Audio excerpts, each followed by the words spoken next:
സ്വാഗതം. കാണാത്തതും കേൾക്കാത്തതും. ക്രൈസ്തവർ കൂടുതൽ ജാഗരൂകരാകട്ടെ. തീവ്രവാദ ബന്ധമുള്ള മതലോബി ഏതു വിധേനയും ചെറുപ്പക്കാരെ കെണിയിലാക്കാൻ തക്കം പാർക്കുകയാണ്. ഇന്നിപ്പോൾ ക്രൈസ്തവ പ്രബോധകരുടെ ഊർജവും സമയവും ഏറെ വേണ്ടിവരുന്നത് വിശ്വാസം പ്രഘോഷിക്കാനല്ല, വിശ്വാസത്തെ പ്രതിരോധിക്കാനാണ്. പ്രത്യേകിച്ച് നവമാധ്യമങ്ങളിൽ അത്രമാത്രമാണ് തീവ്രവാദത്തെ പ്രോത്സാഹിപ്പിക്കുന്ന മതപണ്ഡിതരുടെ പ്രബോധനം ക്രൈസ്തവ വിശ്വാസത്തെയും വിശുദ്ധ ബൈബിളിനെയും കടന്നാക്രമിക്കുന്നത്. ക്രൈസ്തവർക്ക് നിഷിദ്ധമായ ഒരു വിശ്വാസ സംഹിതയിലേക്ക് പലരെയും അവർ വലിച്ചിഴച്ചു കഴിഞ്ഞു. അതിനവർ ആഭിചാരമടക്കമുള്ള എല്ലാ ഗൂഢക്രിയകളും പരീക്ഷിക്കുകയും പ്രയോഗിക്കുകയും ചെയ്യുന്നു. പെട്ടുപോയവരെ എങ്ങനെ രക്ഷിക്കാമെന്ന് ആർക്കും ധാരണയില്ല. പറുദീസയിൽ ആദത്തിനും ഹവ്വയ്ക്കും സംഭവിച്ചത് സാത്താന്റെ പ്രലോഭനത്തിൽപ്പെട്ട് ദൈവിക ബന്ധം മുറിച്ചു കളഞ്ഞ ദുരന്തം തന്നെയാണ് തീവ്രവാദ മതമാറ്റ കെണിയിൽ കുരുങ്ങിയവർക്കും സംഭവിച്ചത്.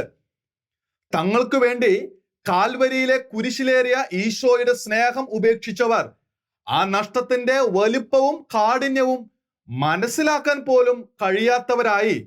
ദുഷ്ടവശ്യതയുടെ ശക്തി അവർക്ക് മേൽ അത്രമാത്രമുണ്ട്. രക്ഷപ്പെടണമെന്ന തോന്നൽ പോലുമില്ലാത്ത വിധം അവരുടെ മനസ്സ് ആർക്കോ കീഴ്പ്പെടുകയാണ്. എത്ര സമർത്ഥമായിട്ടാണ് ഖുറാനിലെ ഈസാ നബിയെയും മറിയത്തെയും വിശുദ്ധ ബൈബിളുമായി ബന്ധപ്പെടുത്തി മതമാറ്റ പ്രലോഭകർ കഥകൾ പരത്തുന്നത്. യേശുവിനെ ക്രിസ്തുവായോ രക്ഷകനായോ അംഗീകരിക്കാത്തവർ യേശുവും മറിയവും തങ്ങളുടെ ഗ്രന്ഥത്തിലുണ്ടെന്ന അടുപ്പം പറഞ്ഞ് കാര്യമായ ബൈബിൾ പരിജ്ഞാനമില്ലാത്തവരെ തെറ്റിദ്ധരിപ്പിക്കുന്നു. ഇനിയൊരാളെങ്കിലും അങ്ങനെ വഞ്ചിക്കപ്പെടാതിരിക്കാൻ ക്രൈസ്തവർ മനസ്സിലാക്കുക. വിശുദ്ധ ബൈബിളും ഇസ്ലാമിക മതഗ്രന്ഥമായ ഖുറാനും വിശ്വാസപരമായോ ചരിത്രപരമായോ വംശപരമായോ ഒരിക്കലും കൂട്ടിമുട്ടാത്തവയാണ്. ഏകദൈവ വിശ്വാസത്തിന്റെയും ഈസാ നബി, മറിയം എന്നിങ്ങനെ സമാനതയുള്ള വ്യക്തിനാമങ്ങളുടെയും പേരിൽ ക്രൈസ്തവരെ വഞ്ചിക്കുന്ന ഇസ്ലാമിക പ്രബോധകരും ഇസ്ലാം വിശ്വാസികളും നിരവധിയാണെന്നത് മറക്കേണ്ട. അവരുടെ ചതിയിൽ ഇനി ആരും പെടാതിരിക്കാൻ ഇത് ചങ്കിൽ കുറിച്ചുകൊള്ളുക. ബൈബിൾ പഴയ ഉടമ്പടിയിലെ പൂർവ്വപിതാവായ നോഹയുമായോ പുത്രൻ ഷേമുമായോ പിന്മുറക്കാരൻ അബ്രാഹുമായോ ഖുറാന് വംശാവലി പ്രകാരവും ചരിത്രപരമായും ബന്ധമില്ല. അതിന് തെളിവുമില്ല. ഏതൊക്കെയോ വിമർശകരും പഠിതാക്കളും തങ്ങളുടെ നിഗമനം പോലെ ഇസ്ലാമിനെ സെമിറ്റിക് മതമായി കുറിച്ചു എന്നത് മാത്രമാണ് ഇക്കാര്യത്തിലുള്ള സത്യം. അബ്രാഹമിന്റെ പാരമ്പര്യത്തിന് അവകാശിയും യഹൂദ ജനതയുടെ പൂർവ്വപിതാവുമായ ഇസ്ഹാക്കുമായി ഖുറാനോ ഇസ്ലാം വിശ്വാസികൾക്കോ ബന്ധമില്ല. അബ്രഹാമിന് ദാസി ഹഗാറിൽ പിറന്ന പുത്രൻ ഇസ്മയിലുമായി പോലും ഇത്തരം വംശാപരമായ ബന്ധം ആരും തെളിയിച്ചിട്ടില്ല. ചുരുക്കത്തിൽ 6-ാം നൂറ്റാണ്ട് വരെ ഭൂമുഖത്തെങ്ങും ഇല്ലാതിരുന്ന ഒന്നിലേക്ക്, ഒരു വ്യക്തിയുടെ മാത്രം ഉൾപ്രേരണകളിൽ നിന്ന് പുറത്തു വന്ന ഒന്നിലേക്ക് സഹസ്രാബ്ദങ്ങളുടെ നൈരന്തര്യമുള്ള അമാനുഷികമായ മറ്റൊന്നിനെ കൂട്ടിക്കെട്ടാനുള്ള ശ്രമങ്ങളാണ് ഇത്തരം വ്യാഖ്യാനങ്ങളും അവകാശവാദങ്ങളും. അത് ചെയ്യുന്നവർക്ക് അതിന് സ്വാതന്ത്ര്യമുണ്ട്. അങ്ങനെ പറയാനും വിശ്വസിക്കാനും പ്രചരിപ്പിക്കാനും സ്വാതന്ത്ര്യമുണ്ട്. ആ വിശ്വാസം ആത്മാർത്ഥവുമായിരിക്കാം. എന്നാൽ അത് തങ്ങൾക്ക് മാരകമാണെന്ന് ക്രൈസ്തവർ അറിഞ്ഞിരിക്കണം. കാരണം അത് വിശ്വസിക്കുന്ന ഏത് ക്രൈസ്തവനും അന്തിമമായി നഷ്ടപ്പെടുത്തുന്നത് ലോകരക്ഷകനായ യേശു ക്രിസ്തുവുമായുള്ള ബന്ധമാണ്. സമ്പൂർണമായ രക്ഷാസാധ്യതയും ഒരിക്കൽ ലഭിച്ച പ്രകാശവുമാണ്. ആ വഴിയെ ഗമിച്ചവരുടെ വാക്കിനെയും ഗ്രന്ഥത്തെയും ആസ്പദിച്ച് തങ്ങൾക്ക് വേണ്ടി കുരിശിൽ സ്വയം ബലിയായവനെ കൈവിടുന്നവരുടെ ദൗർഭാഗ്യം എത്ര കഠിനമായിരിക്കും. മനസ്സിളക്കമുള്ള ഏത് ക്രൈസ്തവനും ഓർമ്മിക്കേണ്ട കാര്യം, ക്രിസ്തു ശരീരം ധരിച്ചു വന്നു എന്ന്, അഥവാ മനുഷ്യരക്ഷയ്ക്കായി മനുഷ്യാവതാരമെടുത്ത് ദൈവമാണ് യേശു എന്നും അവിടുത്തെ പീഡാസഹനവും കുരിശുമരണവും ഉത്ഥാനവും മനുഷ്യവിമോചനവും യാഥാർത്ഥ്യമാണെന്നും ഏറ്റുപറയാൻ പരിശുദ്ധാത്മാവിന്റെ സഹായത്താൽ അല്ലാതെ ആർക്കും കഴിയില്ല.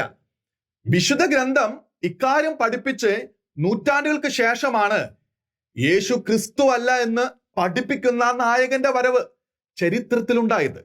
ആ നായകന്റെ വചനങ്ങൾ ഏകദൈവത്തെ പഠിപ്പിച്ചാലും പൂർവ്വപിതാക്കളെ പരാമർശിച്ചാലും യേശുവുമായി വ്യാഖ്യാനിക്കത്തക്ക വിധം ഈസ എന്ന മനുഷ്യൻ മാത്രമായ പ്രവാചകനെ അവതരിപ്പിച്ചാലും മറിയത്തെ എത്ര ആദരവോടെ വിവരിച്ചാലും അതൊന്നും ക്രൈസ്തവർ വിശ്വസിക്കുന്ന ഏകദൈവമോ ആദരിക്കുന്ന പൂർവ്വപിതാക്കളോ ആരാധിക്കുന്ന യേശു ക്രിസ്തുവോ വന്ദിക്കുന്ന മറിയമോ അല്ല.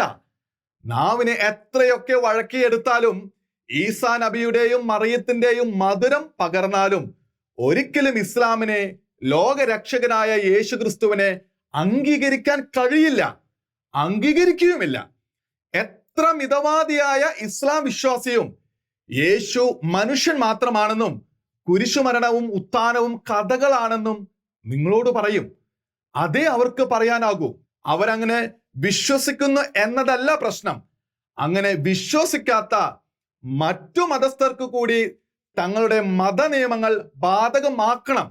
മതരാഷ്ട്രീയ വിശ്വാസമാണ് ഇസ്ലാമിൻ്റെത്. ഈ ആധിപത്യ ചിന്തയോടെയാണ് മതപാഠം അറിയുന്ന ഏത് ഇസ്ലാം വിശ്വാസിയുടെയും നീക്കങ്ങൾ.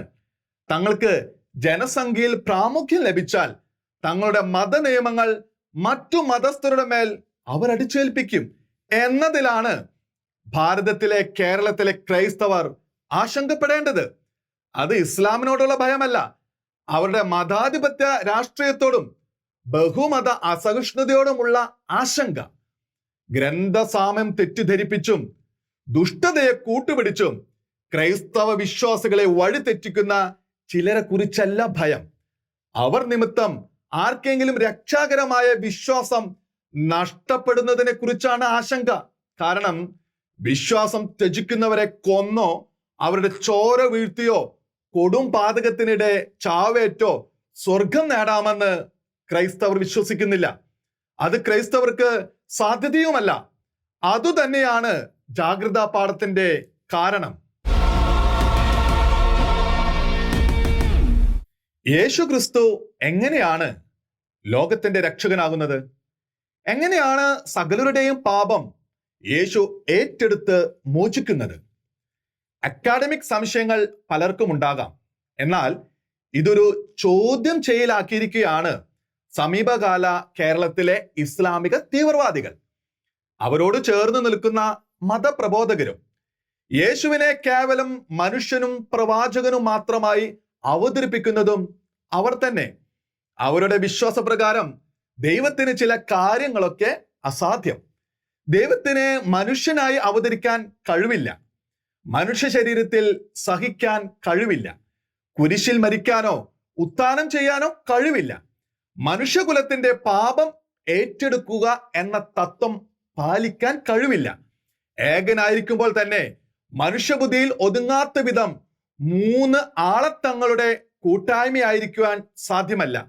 ഇങ്ങനെ നിരവധി കഴിവില്ലായ്മകളുടെ ദൈവമാണ് തങ്ങളുടെ ദൈവം എന്നാണ് ക്രൈസ്തവ വിശ്വാസത്തോട് തർക്കിക്കുമ്പോൾ ഇസ്ലാമിക പ്രബോധകർ പറഞ്ഞു വെക്കുന്നത്. എന്നാൽ ഒരേ ഒരു കാര്യം മാത്രമേ ദൈവത്തിന് കഴിയാത്തതായി ഉള്ളൂ എന്നാണ് ദൈവദൂഷണമാകാത്ത വിധം ക്രൈസ്തവർ കരുതുന്നത്. അവിടത്തേക്ക് തന്റെ ദൈവ സ്വഭാവം കൈവെടിയാൻ കഴിയില്ല. ഇനി വിമർശകരുടെ ചോദ്യത്തിലേക്ക് വരാം.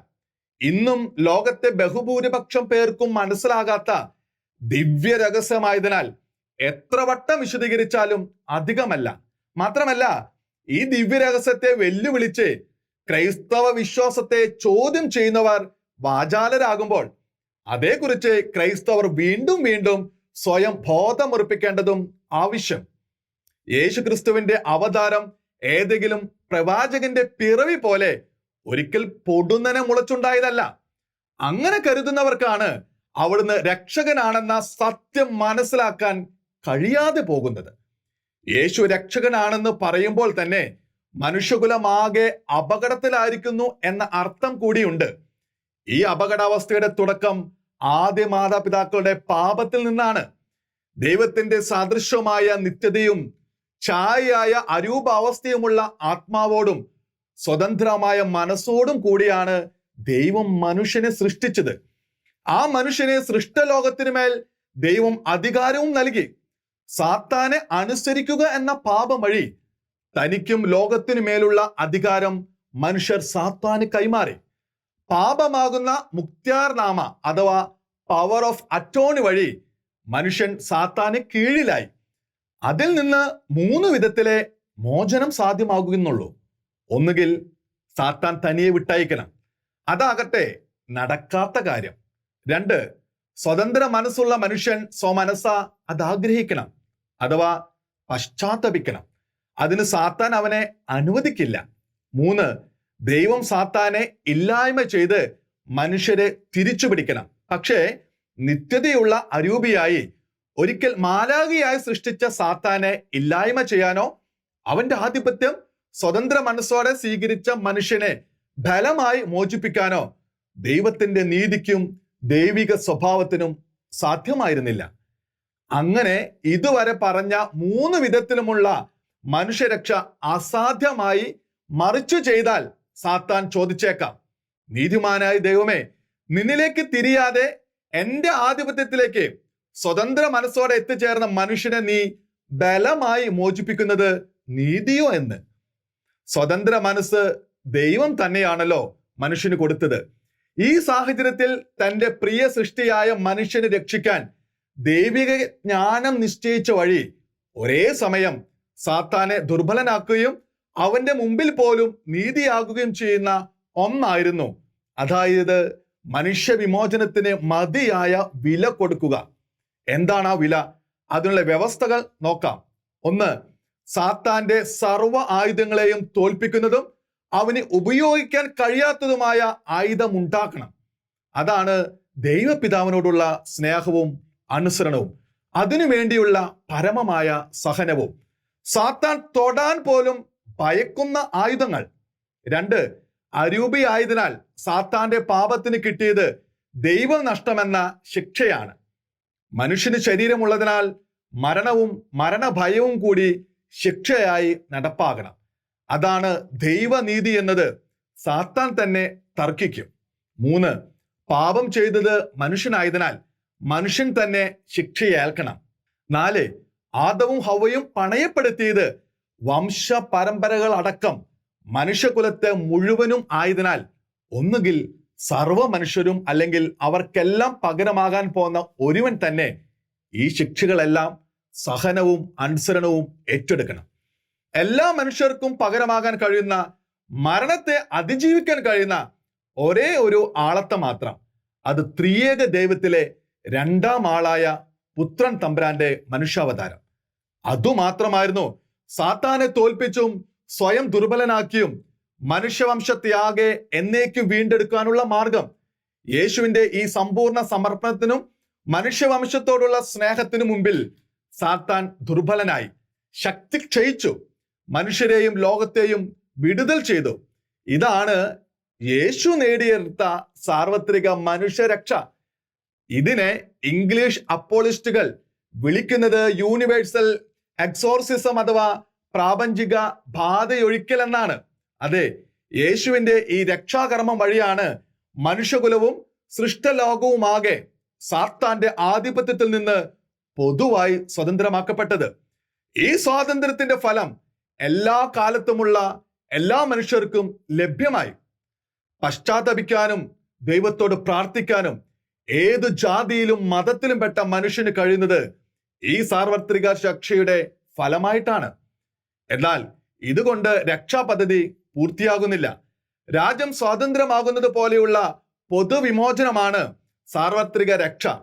പൊതുവായ വഴി, പൊതുവായ സൗകര്യങ്ങൾ എല്ലാം ലഭ്യം. എന്നാൽ റേഷൻ പോലെ വ്യക്തിപരമായ ആനുകൂല്യങ്ങൾ പൗരത്വമുറപ്പിച്ച് അപേക്ഷകൾ വഴി നേടിയെടുക്കണം. യേശുവിലൂടെ വ്യക്തിപരമായ പാപമോചനവും മറ്റും നന്മകളും ലഭിക്കാൻ യേശുവിന്റെ കുരിശിലും ബലിയിലും വിശ്വാസം പ്രഖ്യാപിച്ച് പാപങ്ങൾ ഏറ്റുപറഞ്ഞ് പശ്ചാത്തപിക്കുകയും പ്രാർത്ഥിക്കുകയും വേണം. അതാണ് ക്രൈസ്തവ ജീവിതത്തിൽ നടക്കുന്നത്. ചുരുക്കത്തിൽ, യേശുവിന്റെ ബലിയാൽ മനുഷ്യരടക്കം ലോകത്തിനാകെ സാത്താന്റെ ആധിപത്യത്തിൽ നിന്ന് പൊതുമോചനം ലഭിച്ചു. വ്യക്തിപരമായ മോചനം വിശ്വാസം ഏറ്റുപറഞ്ഞുള്ള ജീവിതം വഴിയും യേശുവിന്റെ ബലിക്ക് മുൻകൂർ പ്രാബല്യവും തത്സമയ ഫലവും കൂടി ഉണ്ടായിരുന്നു. നല്ല കള്ളന്റെ അനുഭവം, തത്സമയ ഫലം.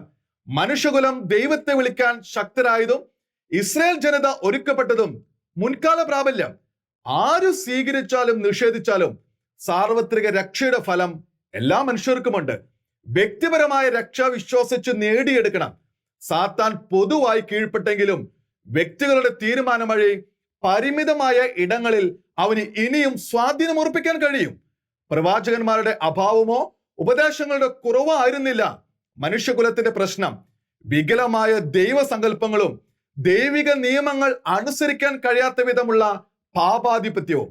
യേശു ഇവയെ കീഴ്പ്പെടുത്തി കൃപയുടെ പ്രവാഹം പുനഃസ്ഥാപിച്ചു. ഇതാണ് യേശുവിലൂടെയുള്ള മനുഷ്യരക്ഷയുടെ പാഠം. 19 ഒറ്റ ഹാലിളക്കത്തിൽ തകർത്തത് 19 കാറുകൾ. തിരുവനന്തപുരം തമ്പാനൂർ റെയിൽവേ സ്റ്റേഷനിൽ പാർക്ക് ചെയ്തിരുന്ന വാഹനങ്ങളോടായിരുന്നു അതിക്രമം. ലക്ഷ്യം മോഷണം. എന്തിനു വേണ്ടി എന്ന് ചോദിച്ചാൽ മയക്കുമരുന്ന് വാങ്ങാൻ പണത്തിനു വേണ്ടി. അതിനുള്ള പണം വീട്ടിൽ നിന്ന് കിട്ടില്ലല്ലോ. ഇങ്ങനെയൊരു വാർത്തയെക്കുറിച്ച് ആരും പ്രതികരിച്ചു കേട്ടില്ല, കണ്ടില്ല. ചാനൽ ചർച്ചകളോ പത്രപ്രസ്താവനകളോ കൊഴുത്തില്ല. എത്ര ഭയാനകമായൊരു അവസ്ഥയാണ് വാർത്തയിലൂടെ പുറത്തു വന്നത്. 19 വയസ്സിൽ മയക്കുമരുന്നിന് അടിമയായ ചെറുപ്പക്കാരൻ കേരളത്തിൽ ഇപ്പോൾ തടവറയിൽ. സഹസ്ര കോടികളുടെ സമ്പത്തും പ്രശസ്തിയും പ്രതാപവുമുള്ള ഇതേ പ്രായഗണത്തിൽപ്പെടുന്ന താരപുത്രനും മുംബൈയിൽ മയക്കുമരുന്ന് കേസിൽ തടവറയിലെ സിമന്റ് തറയിൽ. സമൂഹത്തിലെ ഏത് നിലയിലുമുള്ള ചെറുപ്പക്കാരെ ഒരേ തകർച്ചയിലും ദുരന്തത്തിലും എത്തിക്കാൻ പോന്ന ഭീകരനാണ് മയക്കുമരുന്ന് എന്നതിന് ഇവർ മാത്രമല്ല ഉദാഹരണങ്ങൾ. വേറെയും ആയിരക്കണക്കിന് ചെറുപ്പക്കാർ മയക്കുമരുന്ന് ഉപയോഗിച്ചതിനും കൈവശം വെച്ചതിനും വിൽപ്പന നടത്തിയതിനും രാജ്യത്തെ വിവിധ ജയിലറകളിൽ കഴിയുന്നു. മികച്ച വിദ്യാഭ്യാസവും സാമ്പത്തിക നിലയും ഉള്ളവരാണ് ദരിദ്ര വിഭാഗക്കാരും എല്ലാം ഉണ്ട് അക്കൂട്ടത്തിൽ. മായിക സന്തോഷത്തിനു വേണ്ടി യഥാർത്ഥ സന്തോഷം നഷ്ടപ്പെടുത്തി ജീവിത തകർച്ച നേരിടുന്നവർ. വ്യാപകമായ ഈ വിപത്തിന്റെ ഭയാനകത എന്തേ ഭരണാധികാരികളുടെ ഹൃദയങ്ങളെ സ്പർശിക്കുന്നില്ല? മയക്കുമരുന്ന് ജിഹാദ് എന്ന പരാമർശം കേട്ടയുടൻ മതപ്രതിരോധത്തിനും പ്രീണനത്തിനുമായി ചിറഞ്ഞിറങ്ങിയ നേതാക്കൾ, ഭരണപക്ഷത്തെയും പ്രതിപക്ഷത്തെയും നേതാക്കൾ ഈ വാർത്തകളൊന്നും വായിച്ചില്ലേ? കത്തോലിക്ക സഭയിലെ നേതൃത്വത്തിൽ ആർക്കെങ്കിലും പിശകു പറ്റിയതായി കേട്ടാൽ ഉടനെ ചർച്ച സംഘടിപ്പിക്കുന്നവരും ചർച്ചയ്ക്ക് എത്തുന്നവരും ഇത് അറിഞ്ഞില്ലേ? മയക്കുമരുന്ന് ജിഹാദ് എന്ന് ആരെങ്കിലും പറഞ്ഞാൽ മയക്കുമരുന്നിന്റെ വിപത്തിനെ കുറിച്ചല്ല, അതിലെ മതബന്ധത്തെക്കുറിച്ച് മാത്രം പ്രതികരിക്കാനേ പ്രരാഷ്ട്രീയ നേതാക്കൾക്ക് താല്പര്യമുള്ളൂ എന്ന് വന്നിരിക്കുന്നു. അവർ ചിന്തിക്കുന്നതും ആകുലപ്പെടുന്നതും മയക്കുമരുന്നിന്റെ ഭീകരതയോ ചെറുപ്പക്കാർ അതിൽപ്പെട്ട് നശിക്കുകയോ ചെയ്യുന്നതിനെ കുറിച്ചല്ല, അവരുടെ ഇഷ്ടക്കാരായ മതവിഭാഗത്തിനോ നേതാക്കൾക്കോ ഉണ്ടാകുന്ന അലോസരത്തെക്കുറിച്ച് മാത്രം. അതല്ലെങ്കിൽ സർവകക്ഷി യോഗം വിളിച്ചുകൂട്ടി കേരളത്തിലെ ചെറുപ്പക്കാരെ നശിപ്പിക്കുന്ന ഈ വ്യാപക വിപത്തിനെതിരെ നടപടികൾ ആലോചിക്കാൻ രാഷ്ട്രീയ നേതാക്കൾ നിശ്ചയമായും ശ്രമിക്കുമായിരുന്നു. മതവിഭാഗത്തെ പ്രീണിപ്പിക്കാൻ കാട്ടിയ ശുഷ്കാന്തിയുടെ പാതിയെങ്കിലും ചെറുപ്പക്കാരെ മയക്കുമരുന്ന് വിനാശത്തിൽ നിന്ന് രക്ഷിക്കാനുള്ള ആലോചനയ്ക്കായി ഉണ്ടായിരുന്നെങ്കിൽ. മാനവികതയെക്കുറിച്ച് വാതോരാതെ പറയാറുള്ളവരും ഈ തലമുറ ഹത്യയെക്കുറിച്ച് മിണ്ടിക്കേൾക്കുന്നില്ല. മയക്കുമരുന്നിന് മതമില്ലെന്ന് പറയുന്നവർക്കും കാര്യങ്ങൾ അറിയാം എന്നല്ലേ ഈ മൗനത്തിന്റെ അർത്ഥം? മയക്കുമരുന്നിന്റെ വൻ ശേഖരം കേരളത്തിൽ എത്തിക്കുന്നതിൽ മതതീവ്രവാദികൾക്ക് പങ്കുണ്ടെന്ന് പറഞ്ഞാൽ അംഗീകരിക്കാത്തവർ എത്ര ചെറുപ്പക്കാർ നശിച്ചാലും ഇതേ നിലപാട് തുടരും എന്നത് ശരിക്കും ഭയപ്പെടുത്തുന്നു. കാണാത്തതും കേൾക്കാത്തതും അടുത്ത ആഴ്ച ഇതേ സമയം.